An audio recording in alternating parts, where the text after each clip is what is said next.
Class seventh अभ्यास 1A। इसमें पहला सवाल दिया गया है, निम्नलिखित को परमेय संख्या के रूप में लिखिए। तो परमेय संख्या वह संख्या होती है जिसको p/q के रूप में लिख सके और q हमारा जीरो ना हो, और p और q जो हमारे होते हैं वो पूर्णांक होने चाहिए। अतः इसका उत्तर हो जाएगा, हम सभी संख्याओं के बटे में एक परमेय संख्या रख देते हैं, जैसे सभी का, और हमें इसकी वैल्यू चेंज नहीं होनी चाहिए।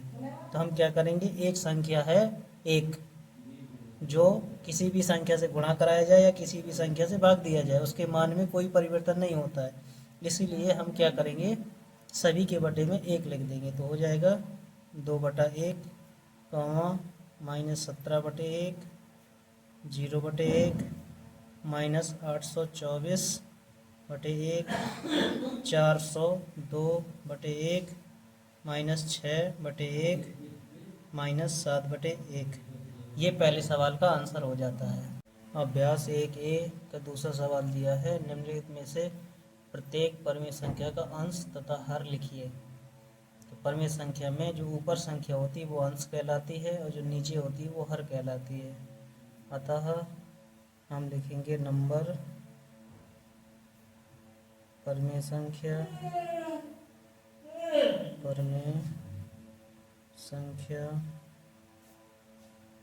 अंश हर। नंबर का में परमेय संख्या है हमारी 4/1, तो इसका अंश हो जाएगा 4, हर हो जाएगा 1। खा नंबर में है 7/9, तो इसकी हो जाएगी 7, अंश हो जाएगा, और ऋण का 9 हर हो जाएगा। गा में है ऋण 14/15, तो इसका जो ऋण 14 है वो अंश है और 15 है वो हर है। घा नंबर में है 7/19, इसमें 7 अंश हो जाएगा और 19 हर हो जाएगा। अब इसके बाद है अंगा नंबर। तो अंगा नंबर में देखते हैं, दिया है 27/5, तो इसका अंश हो जाएगा 27 और हर हो जाएगा 5। इसी के साथ दूसरा सवाल समाप्त होता है। अभ्यास का अगला सवाल है, निम्नलिखित में से कौन सी परमेय संख्या धनात्मक है। तो इसमें क्या करेंगे कि जिस परमेय संख्या में या तो दोनों अंश और हर में कोई चिन्ह ना लगा हो, या अंश और हर दोनों में ऋण का चिन्ह लगा हो, वो परमेय संख्या धनात्मक होती हैं। अगर किसी में भी अंश अथवा हर में ऋण का चिन्ह मिल गया तो वो संख्या ऋणात्मक कहलाती है। अतः इसमें जो धनात्मक परमेय संख्याएं होंगी वो होंगी का नंबर। का में लिखा है 15/40। इसके बाद अगली संख्या होगी खा में लिखा है ऋण 4/7। अब क्योंकि दोनों संख्याएं क्या हैं, ऋण की हैं, अन्यथा ऋण क्या है, कैंसिल हो सकता है, इसलिए ये क्या धनात्मक है। और अगली संख्या है अंगा, इसमें लिखा है -44/-56।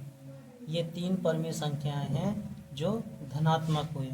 लास्ट में जो ऋण 7 लिखा है वो एक पूर्णांक है और वो अंश कहलाता है, उसके बटे में 1 लिखा जा सकता है जो एक परमेय संख्या हो जाएगी। तो अंश में ऋण मिल गया, अन्यथा वो ऋणात्मक है, उसको नहीं लिख सकते। तो धनात्मक हमारी 3 संख्याएं हैं। प्रश्नावली का चौथा क्वेश्चन दिया है, निम्नलिखित में से कौन सी परमेय संख्या ऋणात्मक है। जैसा कि ऊपर बताया गया है कि अगर दोनों अंश और हर में सेम चिन्ह है, समान, तो वो धनात्मक होती है। तो इसमें हम देखेंगे कि जिसमें भी अंश अथवा हर में अगर ऋण का चिन्ह मिल जाता है तो वो हमारी ऋणात्मक परमेय संख्या हो जाएगी। तो जो इसमें जो आंसर्स होंगे वो आपका होगा ग नंबर से। ग नंबर में लिखा है 5/7। इसमें अंश में धन है और हर में ऋण है, तो ये ऋणात्मक परमेय संख्या है। आगे है घ नंबर में दिया है ऋण 3/7। इसी के साथ अंगा नंबर 1/8। और जो 4 नंबर पे दिया है 0, तो 0 ना तो एक ऋणात्मक होती है ना वो धनात्मक होती है, अन्यथा उसको हम नहीं ले सकते हैं। इसी के साथ ये क्वेश्चन भी समाप्त हो। प्रश्नावली का अगला सवाल है, निम्नलिखित में से प्रत्येक की 5 समतुल्य संख्याएं लिखिए। समतुल्य का मतलब होता है जो समान होती हैं, उसका परिवर्तन होने के बावजूद भी उसकी जो वैल्यू होती है वो चेंज नहीं होती है, वो समतुल्य संख्याएं कहलाती हैं। अतः जो का नंबर है आपका, उसकी जो संख्याएं लिखेंगे हम, का नंबर में है, हल लिखेंगे का। अब इसमें जो संख्या है आपकी 4/7, तो इसमें सीधा सा एक तो सवाल होता है कि हम क्या करें, या तो टेबल लिख दें दोनों की, अंश की और हर की, या हम जो संख्या दी है उसमें 1 का गुणा कराएं अंश और हर में, 2 का कराएं, 3 का कराएं, 4 का कराएं, 5 का, 6 का, ऐसे कराते जाएंगे तो समतुल्य भिन्न हमारी आ जाएंगी। या सीधा सा है, उसी की टेबल लिख दो। अब उसमें 5 समतुल्य कहा है तो हमको संख्या लिखेंगे हम, 4 दूनी 8, 7 दूनी 14। अगली संख्या होगी 4 ती 12, 7 ती 21, फिर आपका 2 3, अब चौथा 4 चौको 16, 4 सत्ते 28। अगली संख्या होगी 5 चौको 20, 5 सत्ते 35। अगली संख्या होगी 4 छः 24 और अगली 7 छः 42। हमें 5 संख्याएं निकालनी थी, हमारी 1 2 3 4 5 समतुल्य भिन्नें हमारी निकल जाएंगे। इसी प्रकार ख नंबर पे हम देखेंगे। खा में दिया है हमारा 5/14, 5/14। तो जो ऋण हर में लगा हुआ है वो प्रत्येक के हर में ऋण का चिन्ह जाएगा साथ में, उसको चेंज हमें नहीं करना है। अगली संख्या हो जाएगी 5 दूनी 10 और 14 दूनी 28। फिर 3 का, 5 ती 15, 5 चौको 20, 5 25 और 5 छक्का 30। अब लिखेंगे 2 बार हो गया, 3 बार, 14 ती 42, 14 चौको 56, 14 पंचे 70 और 14 छक्के 84। ये हमारी समतुल्य भिन्न हो गई ख नंबर की। इसी प्रकार ग नंबर हमारा दिया है। गा में हमारी परिमेय संख्या दी है ऋण 3/8, ऋण 3/8। तो इसका लिखेंगे 3 दूनी 6, 3 त्रिका 9, 3 चौको 12, 3 पचे 15 और 3 छंग 18। आगे नीचे संख्या हो जाएंगी 8 दूनी 16, 8 ती 24, 8 ती 24, 8 चौको 32, 8 पंच 40 और 8 छंग 48। ये हमारी समतुल्य भिन्न हो जाएंगी। अब घ नंबर पे दिया है, घ नंबर पे है ऋण 1। तो ये हमारी परिमेय संख्या है, क्यों? क्योंकि इसके बटे में हम 1 लिख सकते हैं, ठीक है, इसलिए परिमेय संख्या है। अतः इसकी जो समतुल्य संख्या हम लिखेंगे तो वैसे ही संख्या, जैसे उसमें 2 का गुणा कराया था, 3 का कराया था, 4 का, 5 का, 6 का, ऐसे ही इसमें कराएंगे। तो ये आ जाएगा ऋण 2, ऋण 3, ऋण का 4, ऋण का 5 और ऋण का 6। ठीक है, ये हमारी क्या है, समतुल्य भिन्न हो जाएंगी।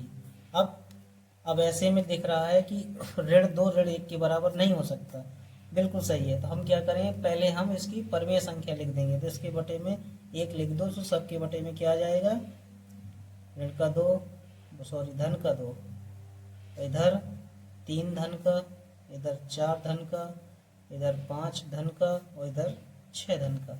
अब ये हमारी समतुल्य संख्याएं हो गई, क्योंकि अगर हम इनको कैंसिल भी करेंगे तो -1 ही आएगा सब जगह। ठीक, इसी प्रकार अब चलते हैं अंगा पे। अंगा पे दिया है अंगा पे है आपकी संख्या ऋण 1/4, ऋण 1/4। तो इसका ऋण 2, ऋण 3, ऋण 4, ऋण 5 और ऋण 6। हम नीचे संख्या लिखेंगे तो 4 दूनी 8, 4 तीन 12, 4 चौको 16, 4 पंजे 20, 4 छः 24। ये हमारी समतुल्य संख्याएं आ गई। आगे है लास्ट च नंबर। अब च नंबर को देखते हैं। सेम इसी प्रकार से आप लगा सकते हैं खुद से, अन्यथा देखते जाएं। संख्या है आपकी -5/-8। इसमें आप चाहें तो माइनस चिन्ह हटा सकते हैं, लेकिन अगर दिया है तो उसको साथ में लेके चलें। तो 5 दूनी 10, 8 दूनी 16, 2 का करा दिया, अब 3 का कराएंगे।